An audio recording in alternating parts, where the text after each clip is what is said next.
It began as a hushed conversation behind Kensington Palace walls, one that aides tried to downplay and courtiers quickly silenced. But the look on Princess Catherine's face as she exited that private meeting said everything the palace couldn't. Something was wrong, and it involved Charlotte.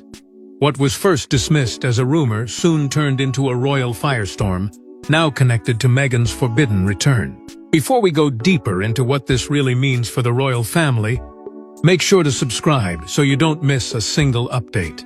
Reports suggest the meeting had been arranged with unusual urgency, bringing together Prince William, Princess Catherine, and a small circle of senior household advisors whose names were never meant to leave the room. It was not described as a normal family discussion. It was not treated like another palace disagreement. According to those familiar with the atmosphere inside the Wales household, the concern was sharper, colder, and far more personal. Because Princess Charlotte had suddenly been drawn into a matter that should never have touched a child at all.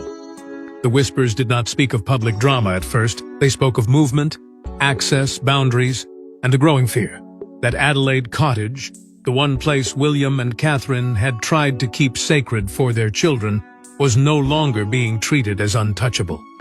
Palace aides, normally skilled at softening every rumor before it reached the outside world, were allegedly told to say nothing. No clarifications, no friendly briefings, no careless remarks to journalists who already sensed tension building beneath the surface. And then came the detail that turned quiet concern into something far darker. Catherine, usually composed even under brutal pressure, was said to have left that private discussion pale, shaken, and deeply unsettled. For those who have watched her endure public storms with grace, that single reaction carried more weight than any official statement. William, too, reportedly changed after that meeting. The heir who had once tried to contain the Sussex conflict with silence now seemed driven by something stronger than anger. It was protection. Protection of his wife, protection of his children, and protection of a family boundary he believed had been tested too many times. When Meghan's name allegedly surfaced in connection with questions surrounding Adelaide Cottage grounds, the mood shifted from discomfort to alarm. This was no longer a story about old wounds or bitter interviews. It was about proximity to the Wales children. And in William's world, that made everything different. But the chilling truth wasn't just about one private family home. It was about the invisible line William believed Meghan had finally crossed. Adelaide Cottage was never meant to be a battlefield. It was supposed to be the Wales family's quiet refuge, the place where Catherine, William, George, Charlotte, and Louis could breathe beyond the heavy machinery of monarchy. But according to palace whispers, that peace was shattered when one question began circling through royal corridors. Who had tried to get too close? That question did not sound loud at first. It moved in fragments, passed from one cautious aide to another, wrapped in careful language and guarded pauses. But within the Wales household, the meaning was understood immediately. Adelaide Cottage was not just another royal address, not just another property attached to the long shadow of the crown. It was the one corner of royal life William and Catherine had tried to protect from spectacle, suspicion, and the endless hunger of outside drama. Reports suggest William had always treated the grounds around the cottage as a family boundary, a quiet circle where palace politics were not supposed to enter. Yet when security aides allegedly began reviewing past access requests, old visitor permissions, and unexplained questions about movement near the estate, the mood hardened. This was no longer about appearances. It was about whether the private life of the future king's children could still remain private. Meghan's possible return to royal property, even as a whispered possibility, made the matter intensely sensitive.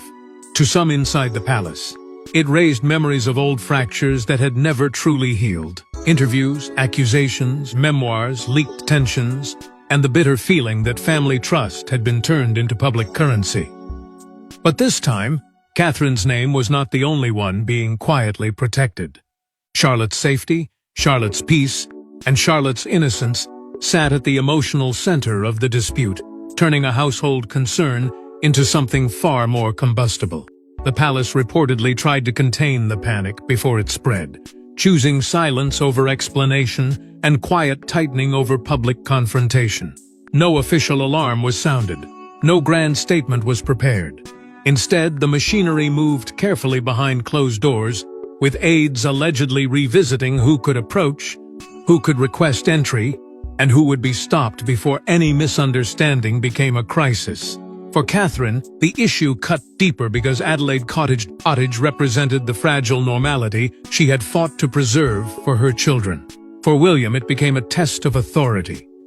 Could he protect his family without turning a private boundary into a national spectacle? Could he stop the old wounds from reaching the doorstep of his children? The answer, according to palace whispers, was beginning to form in silence, and it carried the cold weight of finality. And once Adelaide Cottage became more than a residence, once it became a symbol of protection, the next move could only come from William himself. Reports suggest the document did not arrive with noise, ceremony, or public announcement.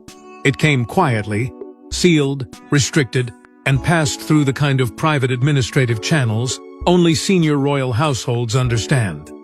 But inside that order, insiders claim, was a devastating instruction. Meghan was not to enter Adelaide Cottage grounds ever. The power of that alleged order was not in its size, but in its silence. It was not waved before cameras.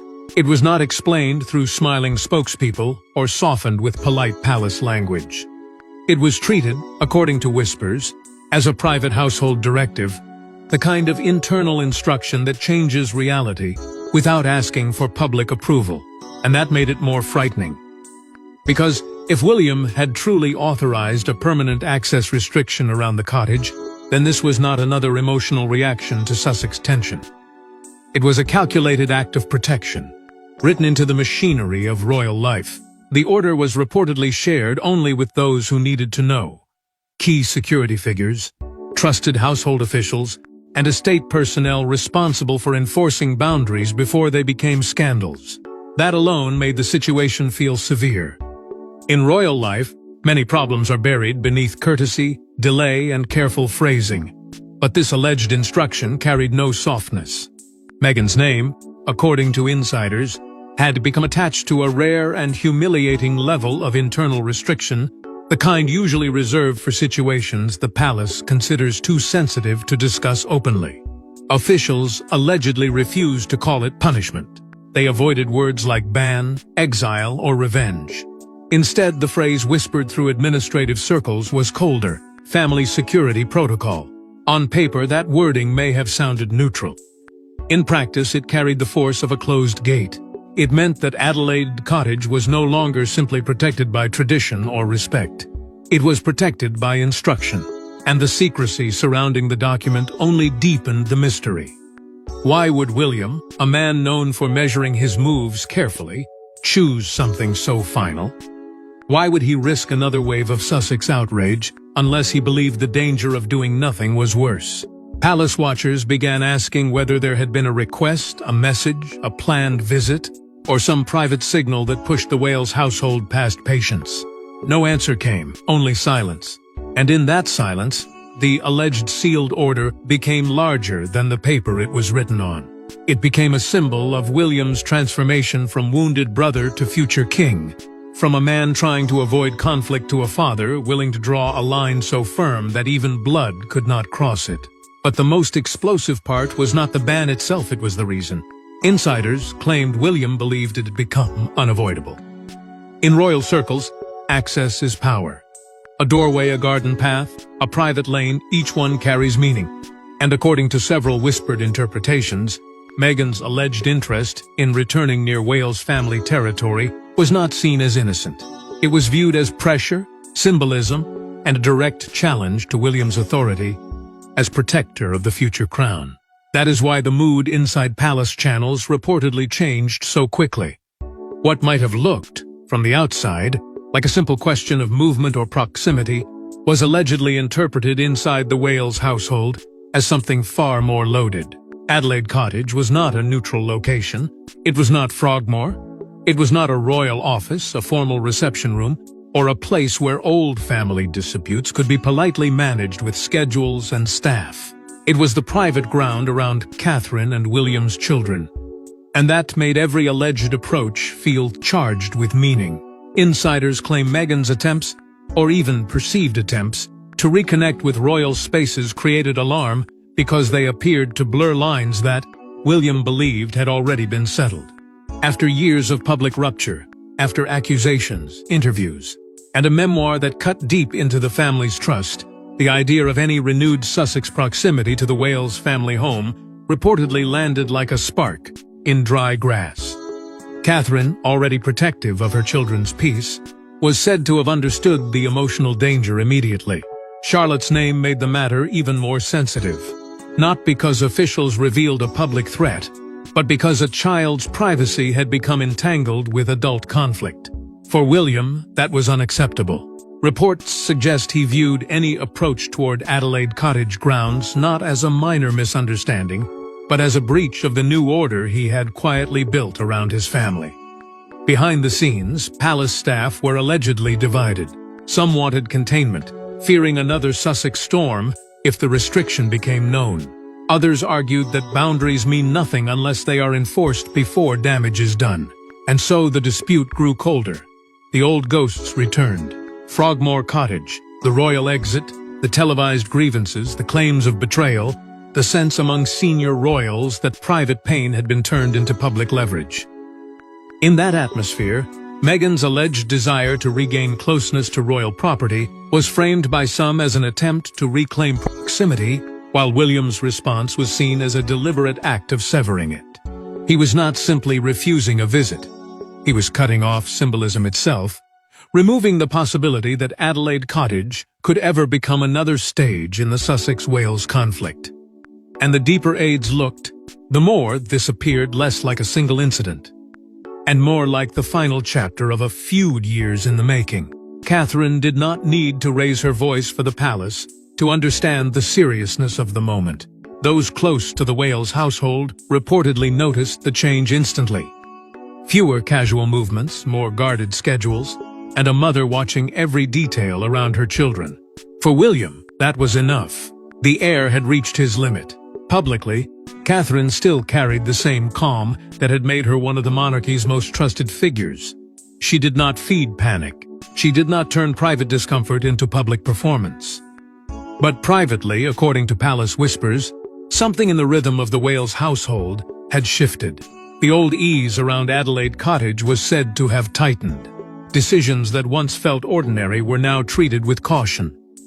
Conversations around the children became more careful, and Charlotte's name, quietly attached to the center of the dispute, gave the entire matter a deeper emotional force. This was not simply about Meghan. It was not even only about old betrayal. It was about a mother feeling that the peace around her child had been disturbed, and a father deciding that no royal rule, no family history, and no fear of headlines would matter more than protecting that peace.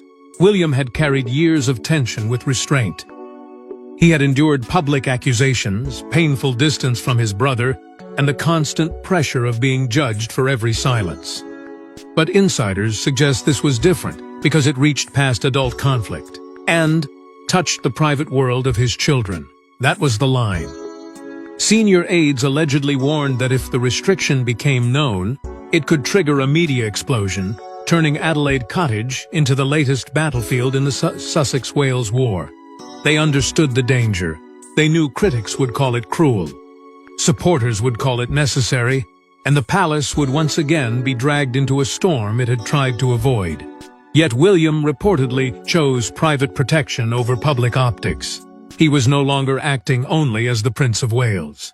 He was acting as a husband who had seen Catherine unsettled, and as a father who believed Charlotte's name should never have entered such a dangerous royal equation. That emotional truth gave the alleged order its power. It was not written in anger alone. It was written from exhaustion, vigilance, and the hard lesson that boundaries mean nothing unless they are defended before they collapse. In that moment, William's patience became action. His silence became instruction, and his protection of Adelaide Cottage became a warning that the future king would not allow family wounds to creep toward his children's doorstep. But when William acted, he did not simply close a gate, he sent a message through the entire royal system. the monarchy does not always fight with speeches. Sometimes it fights with lists, badges, clearances, estate instructions, and quiet phone calls that change everything before dawn. According to palace whispers, that is exactly what happened after William's order moved through the system. Adelaide Cottage was locked behind an invisible wall. The force of the alleged instruction was not dramatic in the public sense, but inside the royal machine, it was devastating. Security teams were reportedly told to update access restrictions without delay, not as a suggestion, not as a temporary caution, but as a firm operational change around the Wales family's private ground. Visitor permissions were allegedly reviewed with unusual care, informal understandings were tightened, and the kind of quiet flexibility that once allowed royal relatives to move through certain spaces with ease was suddenly replaced by cold precision. That was the true power of the order. It did not need a headline to exist. It existed in systems. It existed in names removed from pathways, in permissions narrowed, in staff reminded that certain conversations were now outside casual discussion. Household personnel were allegedly warned not to speak about the matter beyond official channels because the palace understood what one careless sentence could unleash. If Meghan's potential access to Adelaide Cottage grounds had been removed from every informal route, then this was more than a personal rebuke. It was bureaucratic warfare, clean and silent, the kind the monarchy has used for centuries when emotion becomes too dangerous to display. Insiders described the action as surgical and unforgiving because it did not leave room for negotiation. No soft exception, no sentimental doorway, no private appeal that could be handled away from the record. William's authority as Prince of Wales was becoming more visible behind palace doors, not through public speeches, but through the way the household responded when he decided a boundary had to become law inside his own world.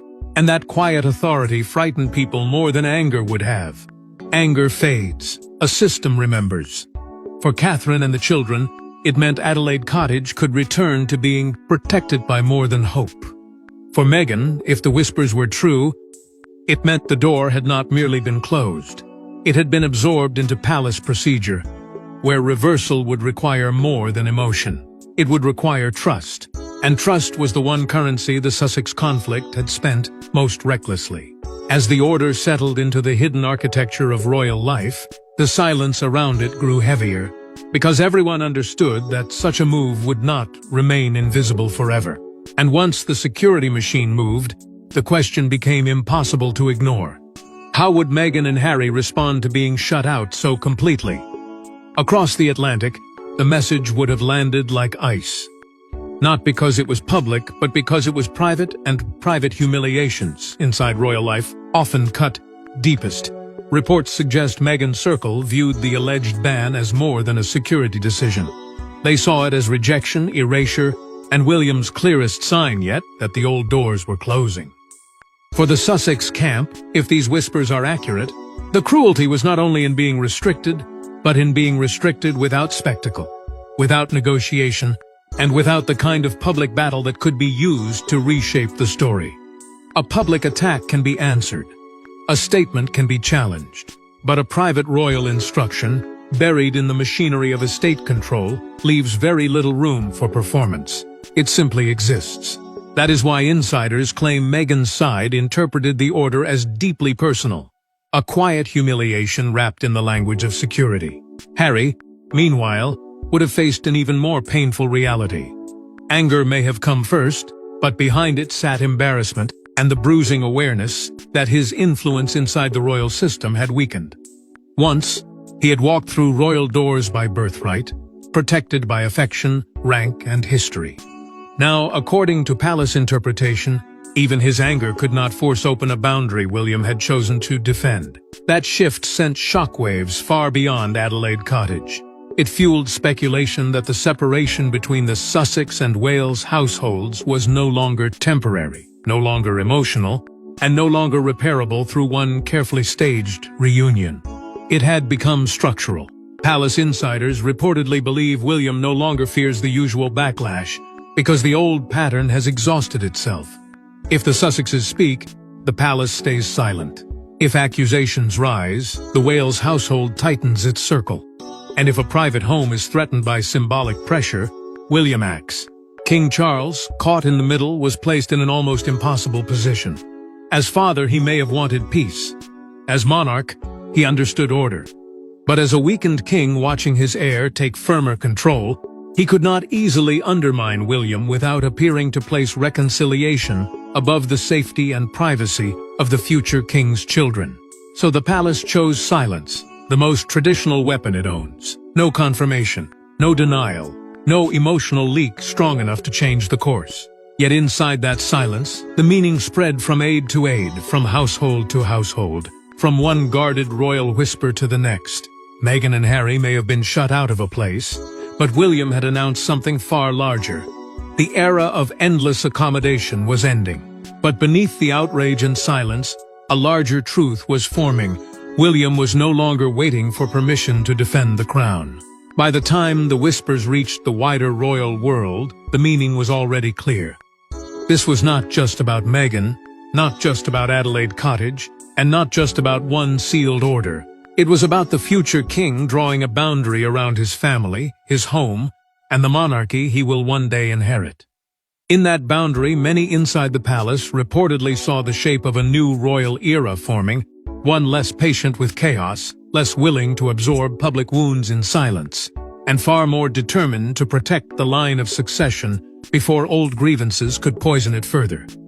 William's alleged decision, if understood through the cold language of royal survival, became a defining moment in the post-Elizabeth order. The late Queen had ruled through restraint, discipline, and the belief that the crown must outlast every private storm. William appeared to be taking that inheritance and hardening it for a more ruthless age. Adelaide Cottage, once simply the Wales family's quiet refuge, had been transformed into something larger, a symbol of protection, authority, and the private world the future king refused to surrender. At the emotional center of it all stood Catherine, not loud, not reckless, but steady in a way that made her silence powerful.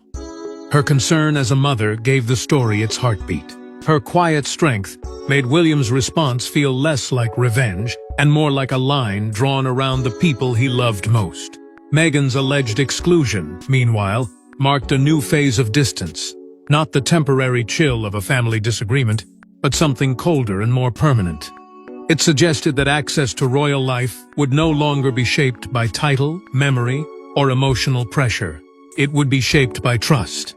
And trust, once broken in the eyes of the Wales household, could not be restored by nostalgia alone. King Charles, weakened by illness and burdened by the impossible desire to keep peace within a fractured family, was left watching his heir rise faster than expected into the role of protector. Not officially crowned, not yet sovereign, but already acting with the gravity of a man who understands that the monarchy cannot survive if its future is left exposed. That was the moral hidden beneath the sealed order. The crown protects its heirs before it protects old grievances. Family may explain pain, but duty decides boundaries. And as the story settles into royal memory, Adelaide Cottage now stands as the place where William's patience reportedly ended and his future kingship began to speak in silence. And as the gates around Adelaide Cottage stand silent, one message now echoes through the House of Windsor. Some doors, once closed by the future king, may never open again. Thanks for watching. Please don't forget to like and subscribe, and we will see you in next one.